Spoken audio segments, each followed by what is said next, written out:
So another video of what does this slot car chassis need next. Well, we need to check it out, and what you can't see here is that my table is made of glass. And what do we know about glass? Is it's very, very flat.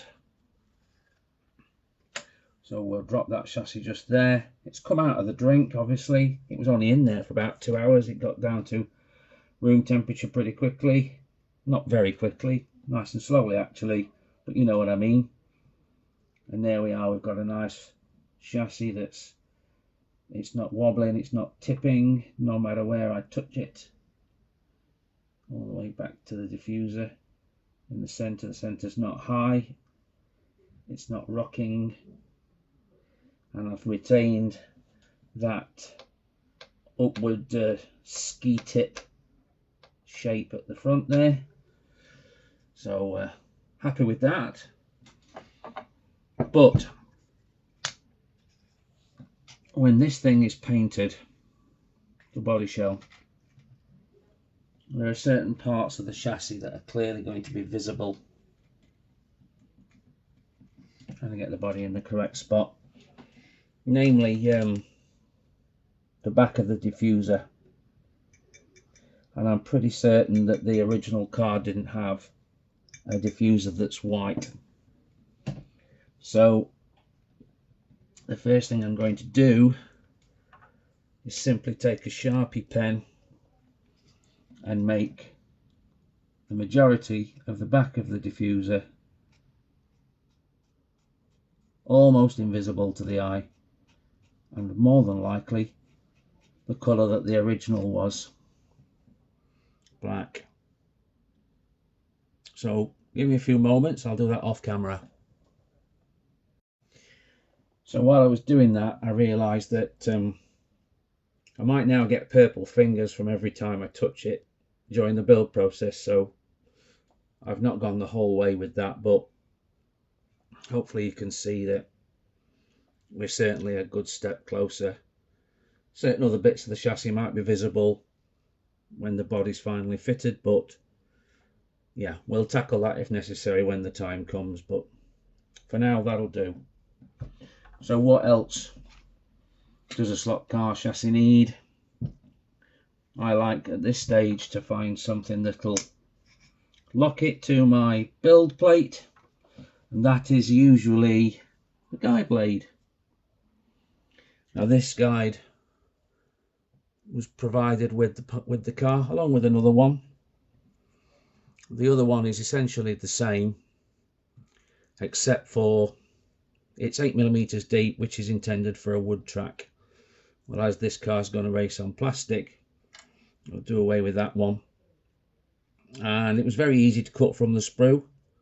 It's manufactured in nylon, so it should be, nylon is a self-lubricating plastic, it should be quite slippery. Quite happy with that. And yeah, the blade's got a little bit of extra thickness at the very bottom, which means most of the side of it shouldn't run in the slot, but the edge will at the bottom. So what we need to do is establish whether the guide rotates nicely, fits properly and rotates nicely in the guide slot. And although it isn't falling out of the chassis, it isn't wobbly, it isn't all that tight really, but these things can change. What's it like when I put some pressure on it? Yeah, there's a bit of a grinding feeling to that, but I've got something we can do about that. I've given that area there a little tickle with nail file, abrasive stick, just to knock off any dust. I haven't done the same with that surface there, but I'm going to show you what I'm going to do to get this guide to fit nicely in this chassis. I like to use a screw in the top with as wide a head as possible. That's so that the blade, the guide can't wobble. It keeps it more stable, keeps it more vertical more of the time. And to do that, I like to use an M2 nylock nut with a flange manufactured onto it. I hope you can see that, and I hope you can see it's got a really flat bottom. There's no teeth on there, and that's going to end up right there. But to do that, I'm going to need a thread in the guidepost, and that's going to be a grub screw. Now, to find out what grub screw I'm going to need, I'm going to use this plain rod. It's actually a body clip from an RC car, and I'm going to use it to measure the depth of the hole, which is a blind hole here. Blind meaning it's got a bottom. And what I've done, you might be able to tell, is taken my Sharpie and put a little black mark just there that will show me the depth that of the hole down there. So now I'm going to take my vernier caliper, zero that in millimeters, find out how much material there is, and I measure that at 4.5 millimeters. I'm going to need some thread to go through this nut, which is nominally 3, so that's 7.5 millimeters. And then I'm going to put a bearing washer in between the bottom of the nut and the top of the chassis. You see, if I just put that nut on that chassis right there, then there is only one interface nut on chassis. But if I put an additional washer there, a nylon one, again another slippery material, then there are 2 surfaces that can slip. Either the washer against the nut or the washer against the top of the chassis, so there's more places for that action to take place smoothly. And if one binds, the other one should still function. So let's get what we need to put this together.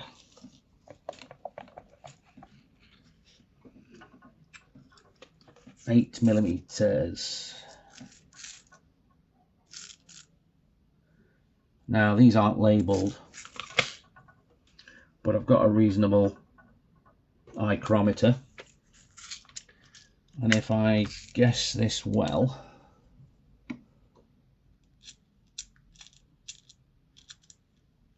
I think it could be this one.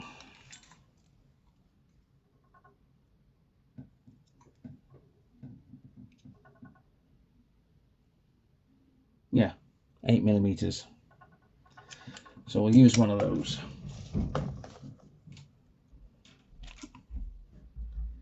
Get the wrench. Get the nut. Oh, actually, no. What we'll do there is we'll put the nut on the wrench. Then we'll put the grub screw in the nut by threading it in this way. Come on. There we are. Right, now we've got a nut with the grub screw flush with the top. Now I need to choose a shim. Oh, before we go and put the shim in there, let's just check whether this guidepost gets any bigger in diameter when we put the M2 thread inside of it. That's a reasonably tight, not tight, it's correct feeling threading action. That hole is a good diameter. I can run that almost to the, I've run that to the bottom of the hole now, and the nut hasn't quite sat down on the top of the post, which means there's going to be room for a little shim in there. What we need to establish is, has that post increased in diameter? And we'll do that by putting it back into the chassis, getting familiar with the friction, the amount of friction we've got when it rotates. Pop that most of the way in, not all of the way. You can still see there's still some vertical motion there. Look at that. And do this again and ask ourselves, has that got tighter? And the answer is, I don't really think it has. Anyway, I know that's going to change as the car gets used, and it's only going to get looser. The guide wobble without a nut, without this washer in the bottom here is, yeah, it's quite good. There's not much there. Let's get a shim and we'll have a look at how close we can get that set up. It's not critical at this stage because we haven't finished building the car. This is a thing that's going to change as time goes by. Going to get disassembled again on the way, I've no doubt.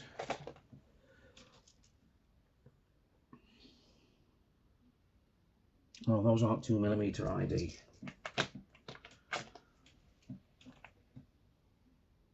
I think these are 2mm ID.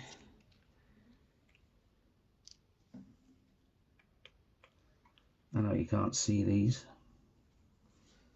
There we go. What have we got here?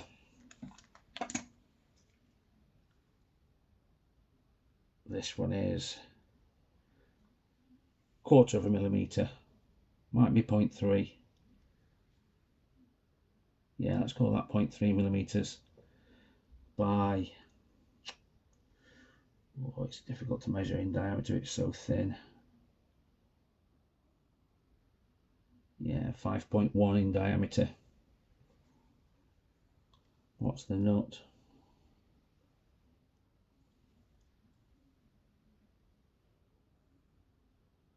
Mm, 5.7. Needless to say, this is the best shim I can find for the job.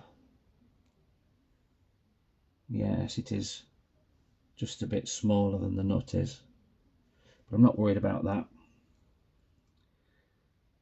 Get this on there, pop this into there, and run it down till the guide gets tight. And then the nut has got flat sides on it, and because it's got flat sides on it, it's easy for me to turn that screw by 1/6 of a revolution just by moving that flat there on the 1 o'clock position round to the 12 o'clock position. So I'll do that.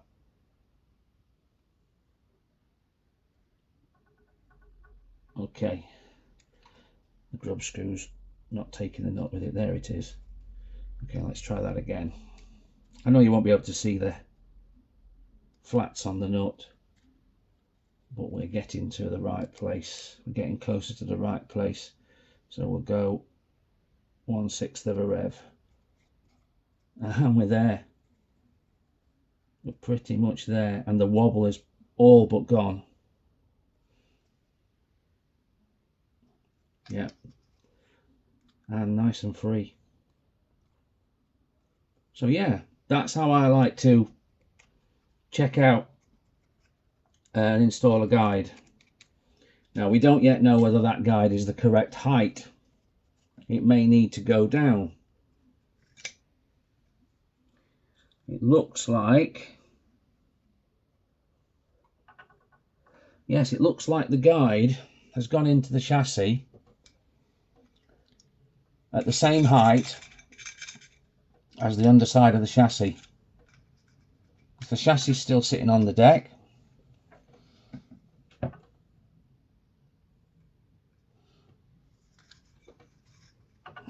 and I don't know whether you can see, but there's no space underneath the guide. Now, braids. The braid I intend to use is about 0.3 millimeters thick. Only I don't want to fit braid to the car at this time because it's going to get mashed up as we go through the process of building the car. So what I've done is I've taken some normal masking tape, cut some strips of it, folded it in half, and made some braid alternatives. And when I measure those, I'm getting them about 0.3 millimeters thick. So what I'm going to do is pop these braids in and out of this car so that it's sitting at the height that it will be at when it gets raced. Now to do that, I need a grub screw for the front. So let's put the washers away. Go back to the screws. Now I think that screw in the front is ultimately going to be 3 millimeters long when there's a ferrule in there, but I'm not going to put a ferrule in there now, so I need something longer temporarily. I think this is a 6. Let's try one of those.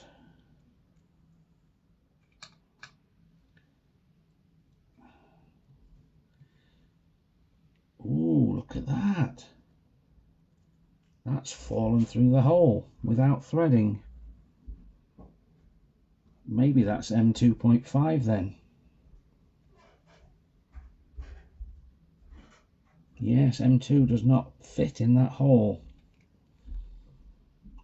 That's a bummer. Oh dear. That's left me up the creek without a paddle, as they say. If it's not M2, what have I got that's M2.5? Oh, we're struggling. I think I've got one grub screw that's M2.5, and it's very, very short. Doesn't fit on that wrench. I think it fits on this one.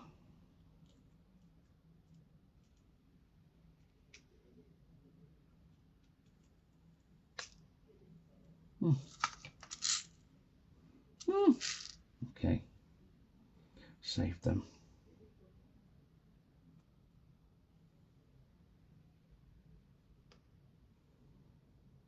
Yeah, what wrench is that now? 050.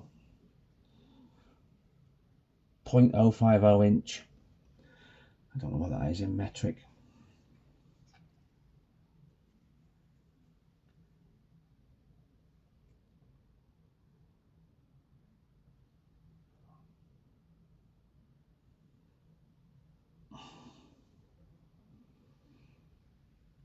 Yes, that's going in very nicely. Just the right amount of tight. Except I've got nothing in there to trap my braid.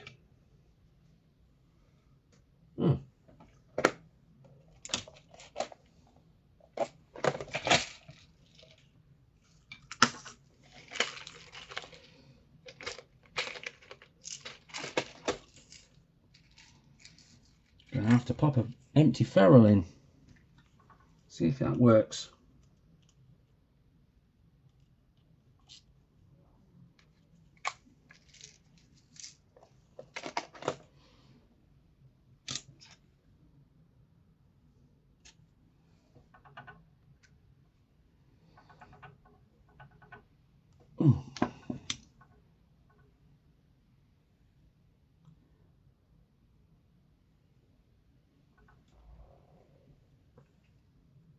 Ferrule without a wire.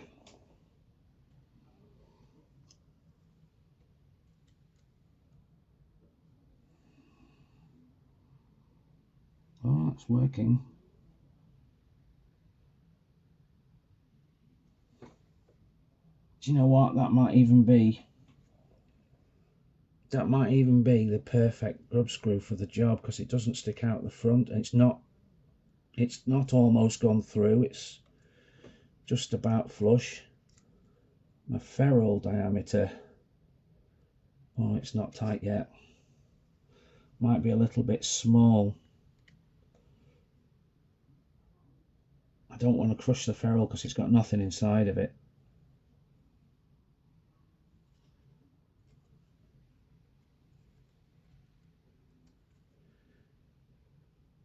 Yeah. Anyway, yeah, that could do with being a 1/2 millimetre longer, that grub screw, I think. 1/2 millimetre longer. It can only be a mil longer, can't it? I won't get them any different. Put that on the shopping list. M2.5 by 3. That's quite a spacious aperture, that, compared to a typical guide. I wonder if it's designed to take thicker braids. Obviously this is about as thin as, well, it's not as thin as braids come, but it's as thin as I like to go. There we are. So now, I haven't got both braids in yet. Yeah, now the braid is holding the base plate, the chassis, off the tech block. We'll just make it sit down on this one braid at this one side, and it's almost imperceptible. I don't know whether you can see it, but there's a very slight gap appeared underneath here. So even though that guide is all the way up underneath the chassis, it's obviously too low to run like that. We're going to have to put a shim in there. Let's do that. Let's get carried away with the guide while we're at it. Let's do that. Try and stay tidy. Put some things away. Guide shims. Don't know whether you've ever used guide shims, but very, very powerful tool for setting up the way that the front of a slot car rides. This is, what would I call this? This is like an alternative to changing the diameter of your front tyres. Now, in the case of this car, there is a minimum diameter for the front tyres, and you won't get the car. You can get the car to any height you like, can't you? Because we've got these adjustable height slots. But if it was running without front wheels and it was only running on braids, this would be too low. So let's stick a bit of guide shim in there. Now, I'm not sure whether you've ever come across them, but I don't know, maybe 18 months back now, Slotting Plus released these guide shims.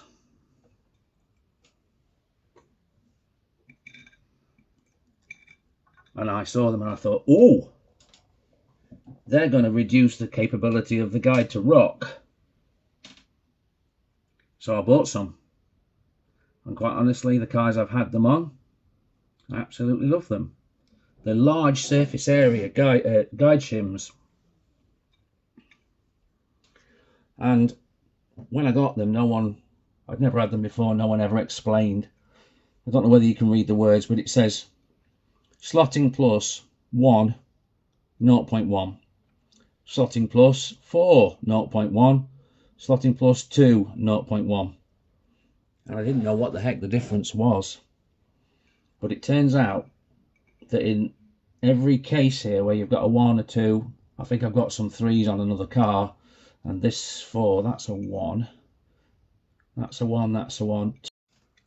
So what I was trying to show you before my phone so rudely interrupted, was that these Slotting Plus large surface area guide shims all have these numbers on. 1, 2, that's a 4, so we'll put it at that end. That's a 1 and that's a 1. I've got a pair of 3s as well, and I think they're on another car. But the difference between them all, and I didn't notice for a long time, is that the number 1 has its hole quite close to the front of the quite close to the guidepost, whereas the number 4 has got a much bigger distance just here. And what this means is that one of these is likely to fit whichever guide you choose to try and fit it to, depending on the distance that's designed in this area here. Now I'm going to try this number 2 on this guide and see how that goes. It looks like it's going to go in. It's not going to fall in. Does it fit? It's close. Oh yeah, it's going down.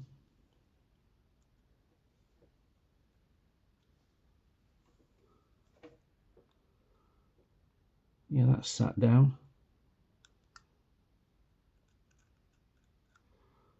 It's got writing on this side. Not as smooth as it could be. So what I'll do, it just puts up a little bit of a fight.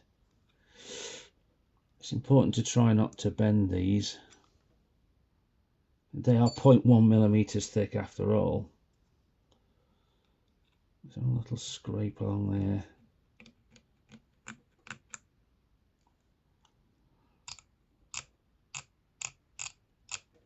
It's important that this top surface is nice and flat everywhere, which this appears to be. It's just that funny rough, slightly rough surface finish that allows you to sort of knock off some dustiness if you should wish to. Let's try that back on there again. Shiny side up. And there we have it. Fitted. Let's see how that feels back in the chassis. Oh yes, that's changed. There's none whatsoever of that grinding feeling, even if I press. That's actually even better than it was before I installed it. Now I've fitted that second fake braid, so we'll drop that in the slot.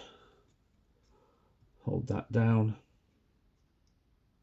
Well, I don't know if you can see that, but yes, there's definitely a little tiny bit of ground clearance underneath the chassis now. And bear in mind that the back of the car won't be on the tech block like it is now. It'll be about, I don't know, that high.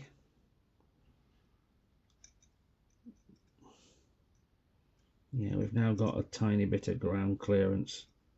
Of course, this end of the car can never really get to the track because the guide will stop it. Yeah, I think that's about the right kind of height for the guide at the moment. Certainly it's something we can go with for now. I'll pop this back together.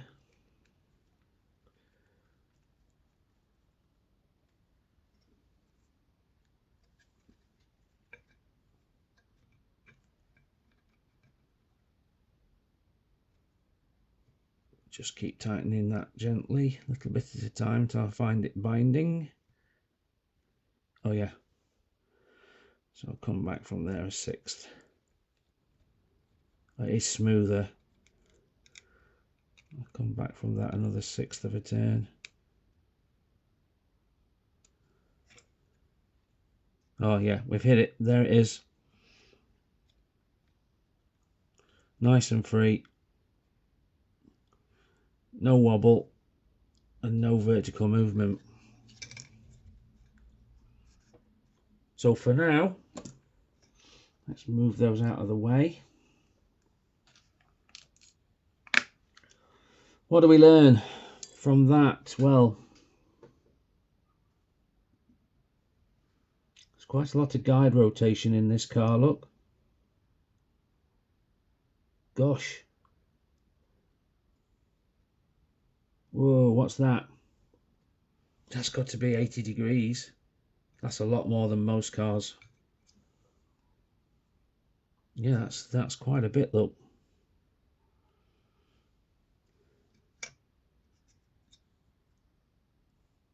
I think that's that for the guide. Those are the that's just the process. My thoughts as I went through the learning.